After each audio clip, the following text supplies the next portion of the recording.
Hi, I'm Eric. I filmed my phone and welcome to another video. Today we're going to be talking about something that I feel like we've hinted at for a while now, and I'm really excited to get into a video like this. And that is, we are going to talk about Jagged Little Pill by Alanis Morissette.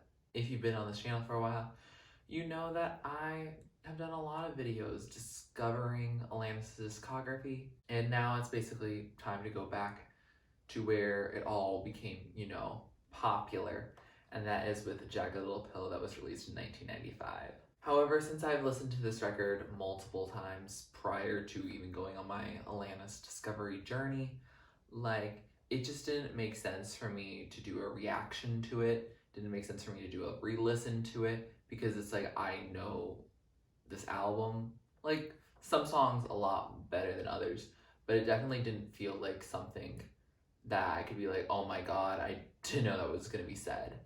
So instead, I wanted to do a ranking type video where I rank the songs in Jagged Little Pill, and I talk to you about the lyrical interpretations about each one, and also just why I end up liking certain songs over others. This is not to be, oh, these songs are the worst on here, because literally every song on here is something that's on my playlist at least, and a lot of them I would definitely classify as top tier. So I really do love this album. As I was listening today, getting myself acquainted for the video, I remembered how much I enjoyed the record, and I discovered even some songs that need to be listened to much more because of how good they are. So that's really what we're going to be diving in today. I'm also in a new set because I'm in a new room, and I don't know, let me know if you like the set of it. I'm trying to figure it out. I'm not quite sold on everything yet, but we're figuring it out. But anyway, let's get into it. So at the quote-unquote bottom, we have Mary Jane. Now, this song, originally, was the one that wasn't on my songs I like, and it was the song that I just, I guess forgot about. It's a pretty slow song. If you're not listening to it for, its lyrics, you're missing out, because you're not really, doing much with the sonics at all, so it's move on. And I think for me, that's why it doesn't end up being closer to the top or higher up at all. And I think it's just because it is one of those slower type songs, because it is a really sad song about, someone being depressed, someone losing their hope or willingness to, keep pushing through and addressing their issues as they do that. Instead, they're putting on some brave face. They're saying it's fine, but it's not really fine, and you're heading full speed in the wrong direction. I definitely liken this song a lot to Tied Together with a Smile by Taylor Swift. And while those songs are very different in terms of their makeup, Taylor Swift's is much more country, but they definitely feel like it's you're reaching out to a friend who's really much in need, and it tackles eating disorder stuff, it tackles depression, mental health, and both of those songs, they are good songs. It's just you have to definitely be in the mood to hear them. I couldn't go through my day and then just randomly hit this and listen to it. I definitely have to be in the right headspace for it. And I feel that's why it's at the bottom, because I feel there's some other songs in here that I can just get into the headspace. The song pushes me into whatever headspace I want to, or whatever it wants to. And so Mary Jane, that's where it sits for me. My 11th spot goes to Forgiven, and this song is about religion, especially with in regards to sexuality, and growing up Catholic in a Catholic school, especially as a Catholic woman. She's dealing with these ideas of, oh, I can't express myself and my sexuality, I can't have those sexual feelings, I can't have those feelings of desire, or else I have to feel guilty and I need to confess and repent for that. And yeah, it's interesting to hear from her perspective. It's definitely something I forgot about. The lyric that starts this song is, how us Catholics girls can be. And I think she has merch on her website of that. And I was really confused because I could not remember why that merch would exist. And then I listened to Forgiven and I was like, oh, there it is. And Forgiven to me it's a beautiful song, especially like the chorus where like it gets almost like you feel like a choir a little bit. Like it's not, I don't think there's an actual choir there at all, but like it gets really soulful and it feels like a religious moment of sorts. And I definitely like appreciate that tone of it. Like for me, I think what puts this towards the bottom is it's not something that I can inherently relate to. I didn't grow up religious. I was not raised in any religious education much. So like for me, it's like just not a relatable message, but that doesn't mean it's not a good song. It just like, I don't connect to it just nearly as much as a lot of these other songs. My 10th track is Wake Up, which is the album closer if you ignore the Jimmy Saint blend of You Oughta Know / the Your House, which probably if I was ranking Your House, I'd probably put at the very bottom. Like it just isn't my jam.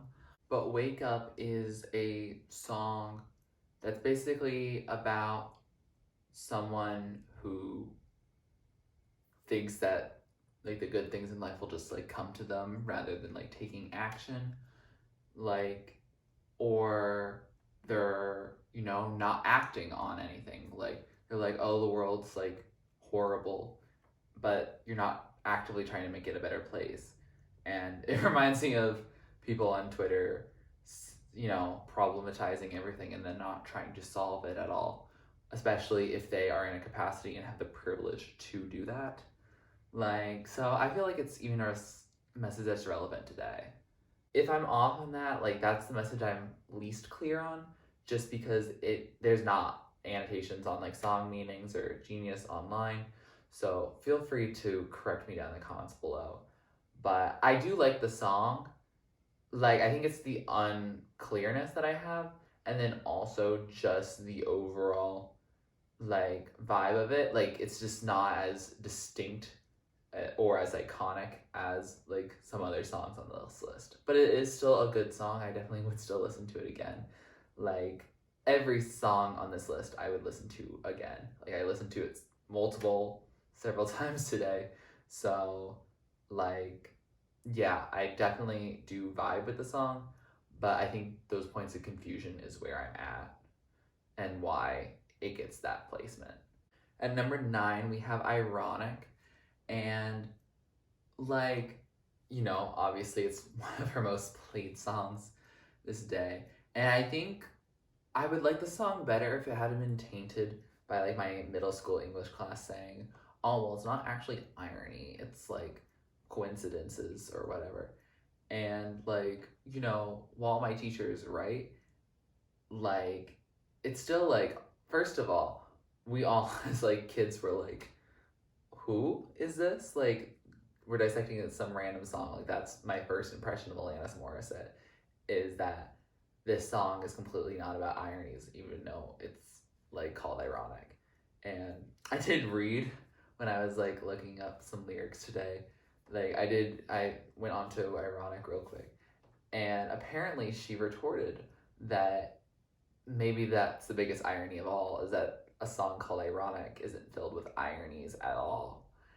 Like, I thought that was cool. Maybe she just came up with that clever answer after realizing that it wasn't ironic. Like, the song's, like, lyrics weren't ironic. Like, maybe she did come up with that later, but, like, it's still clever, and I'm gonna, you know, give her credit for that. I think that tainting of it, plus the relative overplaying of this, you know, the song in comparison to some other tracks on here, like, I think it ends up being the reason why it's at number 9. Like, that's just, I don't know, that's just how I feel about it. I think also it's a very clear showing of her listing format, and like, I think we've established that like her listing format works better in some places than others, and I feel like here it's like she came up with like a collection of thoughts that were, I was like, this is kind of weird. It's kind of a funny way that life, you know, helped you out, and like put it into a song. And it's a good song, don't get me wrong. Again, none of these songs are bad songs, but I think in comparison, like, it's not her most clever song. now we get into track 8, and I will say that I feel like we step up. Like, I feel like those 4 tracks were very close together and probably could be moved around pretty easily. And I feel like we've reached the next tier. And at number 8, we have Perfect. And I can't believe that Perfect's at number 8. This formatting of like my ranking took so long, and literally I was like, oh, Perfect's like probably like top 5 at least. And it's not, somehow. I don't like that. I really don't. And maybe if I was trying to make the same list like in a week, maybe it would be different. But like Perfect was like a hit. Like when I went to see the musical and it was like the Harvard like guy going off to Harvard like singing it, I was like, oh, like that pressure like by parents or by society, like to be a good person, keep overextending yourself. Like that's a very relatable message.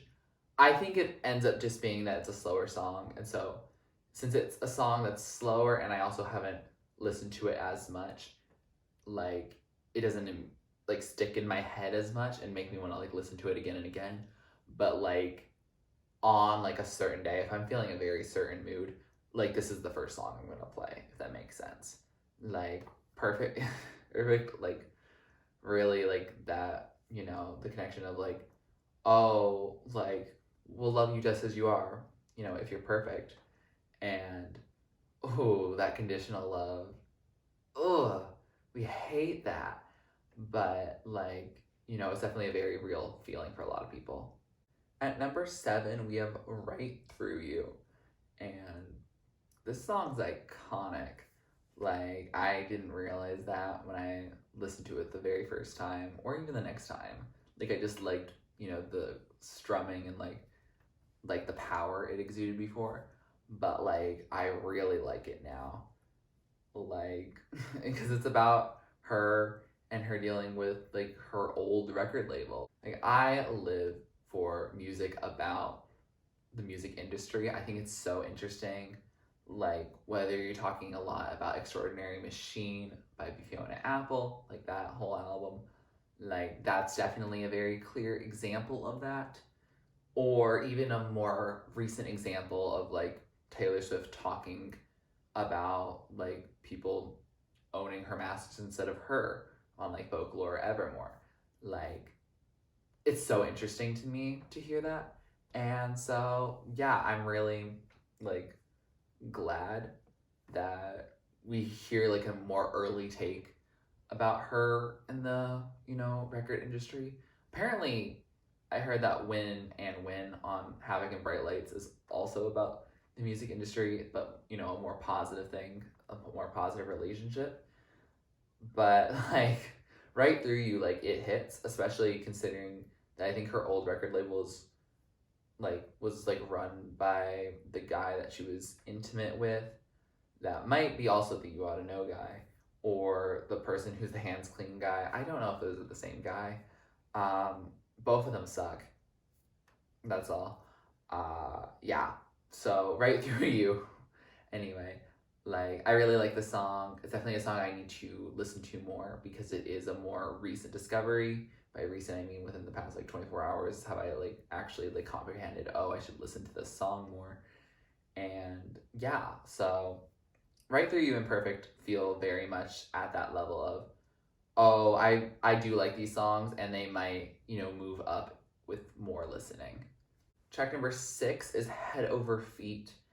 And I love this song. Yeah, I really do. Um, like I think like in comparison to the songs that are above it, it's like, oh, it's fine.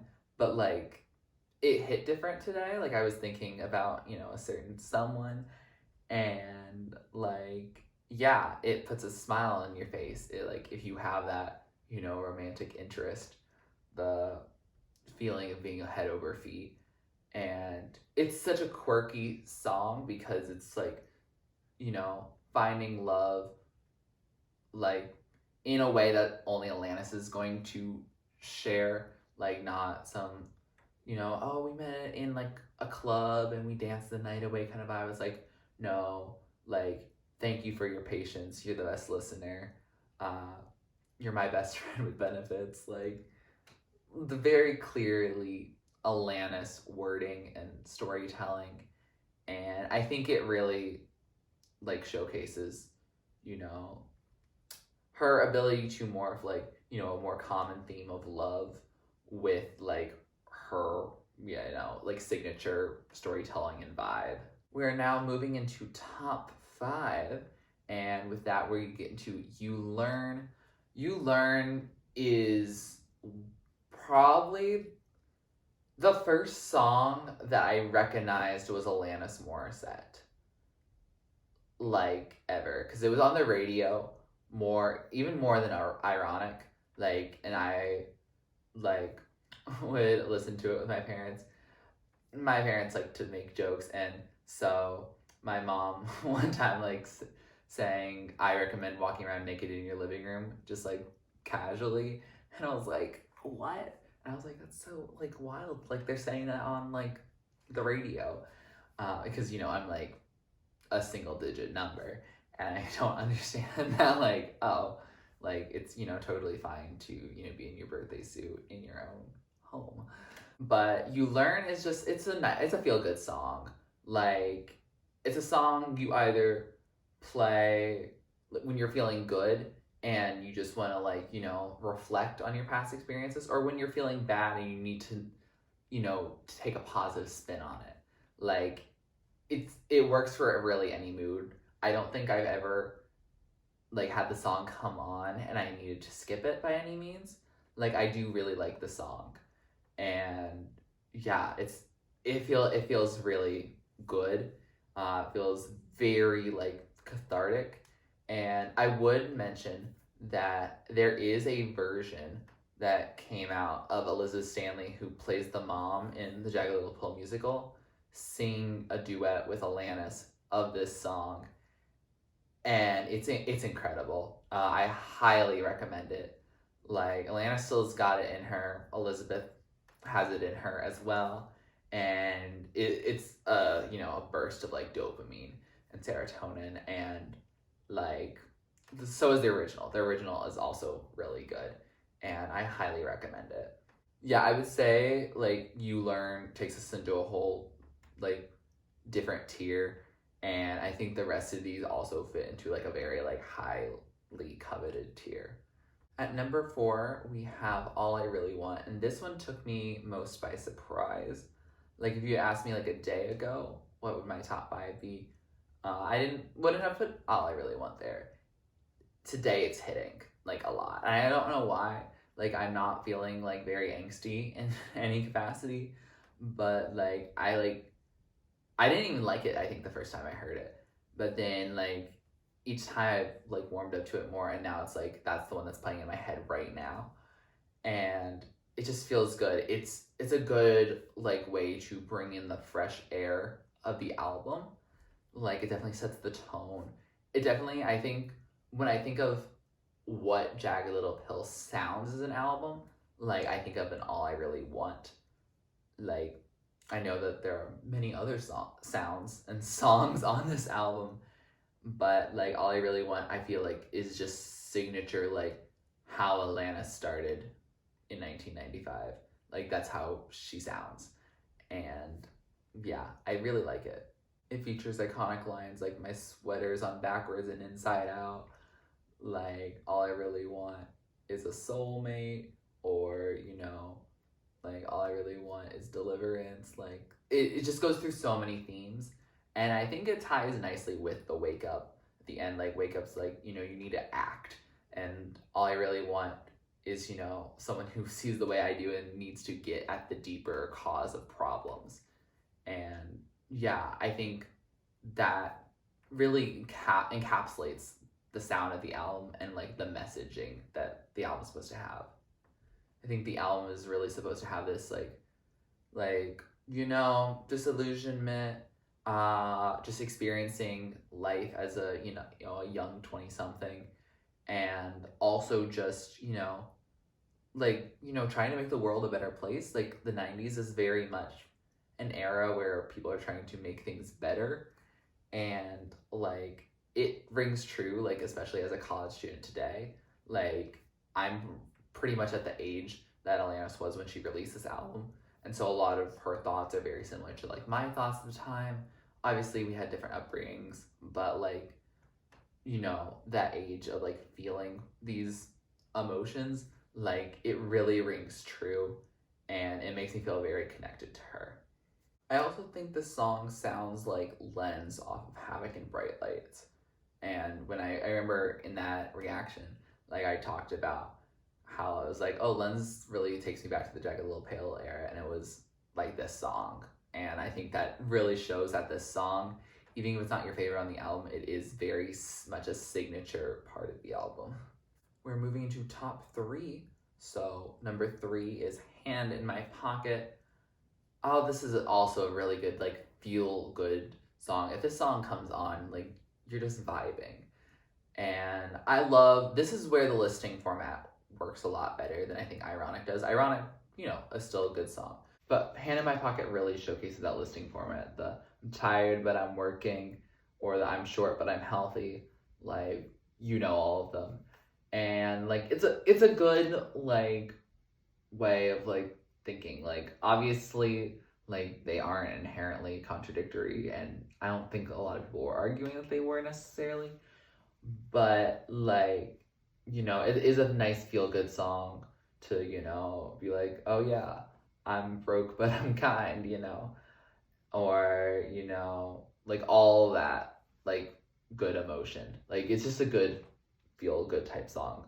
I definitely liken Hand in My Pocket and You Learn to very similar vibes. I think Hand in My Pocket, I think it's the harmonica that really does it for me. I think it is the you know, peace sign, very much relate to that because I peace sign whenever I'm feeling any emotion. And yeah, I also think that in general, like, the no one's really got it figured out just yet, like, is a mood for me.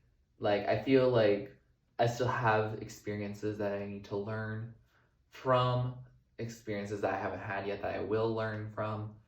And yeah, I feel like You Learn doesn't sound like a song that Alanis would have made at like 21. Like it sounds like coherent with the album, but like it feels like it's something that she would have had to go through more like experience before she made that. Like much more in the lines of like a thank you off a supposed former infatuation junkie. Like that's where I get that feeling. Whereas like Hand in My Pocket definitely encapsulates that, you know, college vibe of, you know, I got one hand in my pocket and the other one's, you know, playing the piano and like the, you know, the dorm room or wherever you may have your piano. Like, I don't know, the dorms at Vassar all have a piano. And so, like, I definitely picture that when I think of it. But overall, you know, very nice, feel good song. I definitely enjoy it. At number 2, we have Not the Doctor, which I feel like might be one of my hottest takes on here. Like, because Not the Doctor, I think was the song that was going to get scrapped. Yeah, and then one of those songs came out on Supposed Former Infatuation Junkie. I can't recall which one it was. Maybe Can't Not. But Not the Doctor really just hits me different. Every time I hear it, I'm like, oh, I want to hear it again. Like, I did, like, some improvised choreography to it. Like, I just literally had set a camera and then just, like, did what felt right. And it was fun. It was definitely very enjoyable, you know, quirky. But, like, the song, I feel, is very important. You know, it's about, like, either, you know, dealing with, like, codependency or dependency or someone with addiction.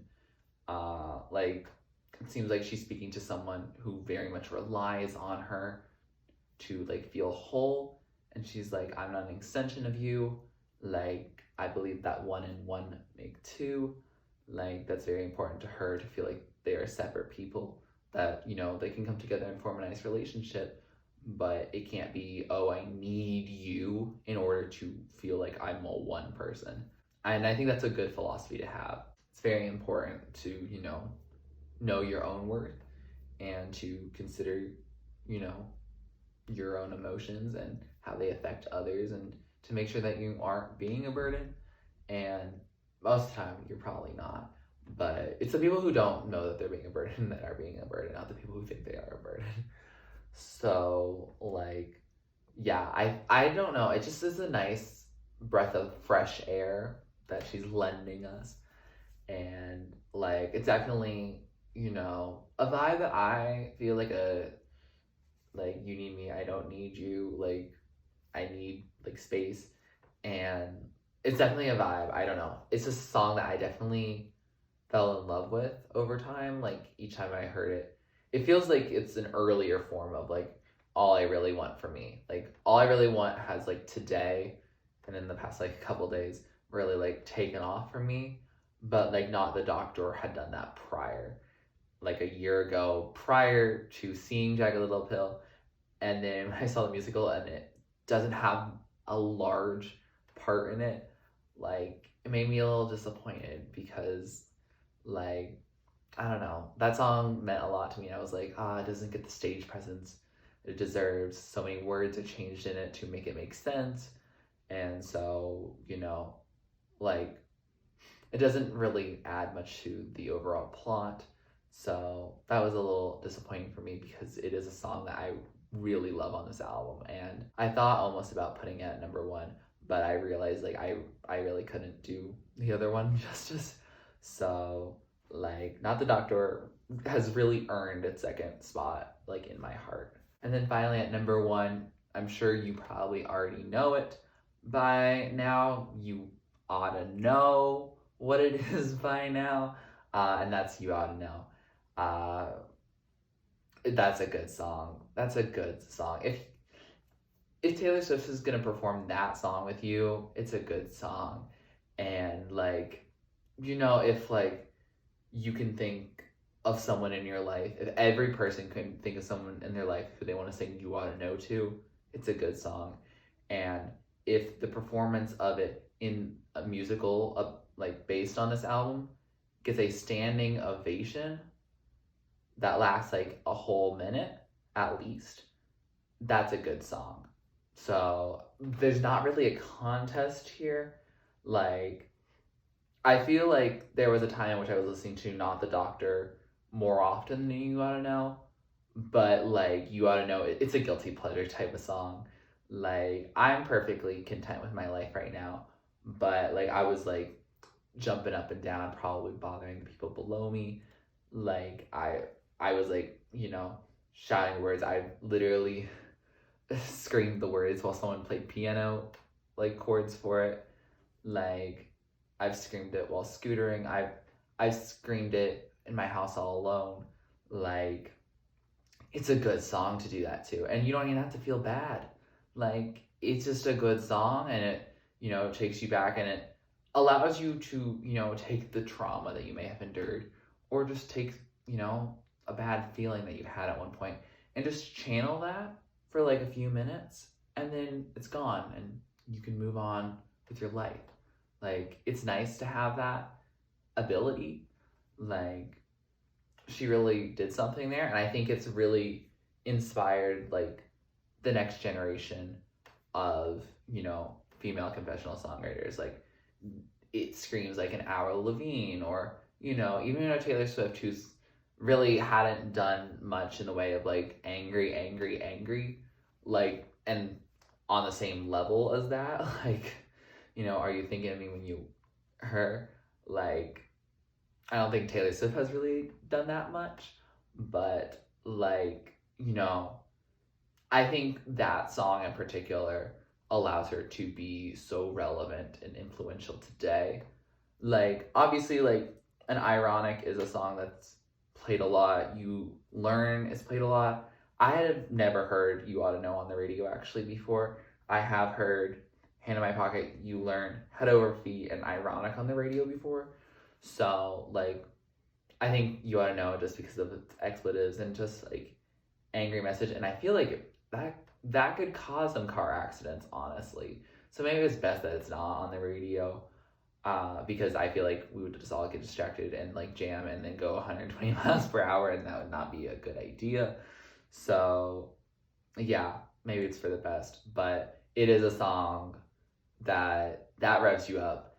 And like I was like alluding to earlier about like songs that you have to be in the right mood for, this one you don't have to. You can have a perfectly normal day. You can listen to the song and it will change your whole mood. I should add this to my wake up playlist actually, because then I can like listen to it and, you know, just feel like and then like get stuff done. Like I feel like I could get so productive after listening to this song, as long as it doesn't make me have to like listen to it again 5 more times, you know? But with that, that's my ranking. I would love to see your rankings down in the comments below. Do you agree with mine? Generally speaking, we probably don't have the exact same ones. Do you hate it? I know ranking videos can be very controversial. I think I agree with most of these. I would say, again, like Ironic, Wake Up, Forgiven, Mary Jane are all like in a very similar tier for me. Perfect and Right Through You are in their next tier. Head Over Feet and is like in its own tier. And then like my top 5, You Learn, All I Really Want, Hand in My Pocket, Not the Doctor, and You Oughta Know are, yeah, those feel pretty close to set in stone. I could maybe see Hand in My Pocket, All I Really Want, and You Learn like moving around a little bit, maybe. Just depends on how I'm feeling that day. Like talking about You Learn to like for this video like kind of got me like, oh, maybe I should move that higher. But then it's like, then I want to move Perfect higher, and then I want to move Head Over Feet down, or Ironic higher, or All I Really Want higher, or like, that's how rankings are, is that they can get really messy and not set in stone at all. And that's chill, because the good news is I can just listen to the whole thing again and again and again. And I plan to. It's an amazing album. Deserves its album of the year win.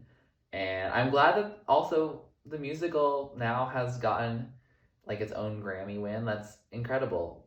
Good job. Like you don't expect Jagged Little Pill to win an album, like win, you know, 2 separate years. But here we are. Like, I know that Alanis didn't get it, but whatever. It's fine. Like, you know, I don't think she really minds that much. But yeah, again, would love to hear what your thoughts are down below. Yeah, like, definitely, I'm glad that I'm, you know, talking about this in a more talky sense thing, because, like, it just didn't make sense for me to react or re-listen to it. Like, first of all, claims are messy right now, and then also, in general, like, it just didn't make sense, because I know the album, and I really love the album, so I don't really see what I would discover too much. I'm excited to also get into more Alanis content. I still plan on generally having an Alanis video a month, but we shall see how that goes. If you like this video, please like it. Please comment down below what you'd like me to react or listen to next. Please subscribe to my channel if you're not already and you'd like to be. And thanks for watching. This is TurtleStormer. Catch you later. It's storming turtles from out of the sky. Turtles don't need to know why. Smile big, open your eyes. It's storming turtles, it's storming turtles from out of the sky. Turtles don't need to know why. Smile big, open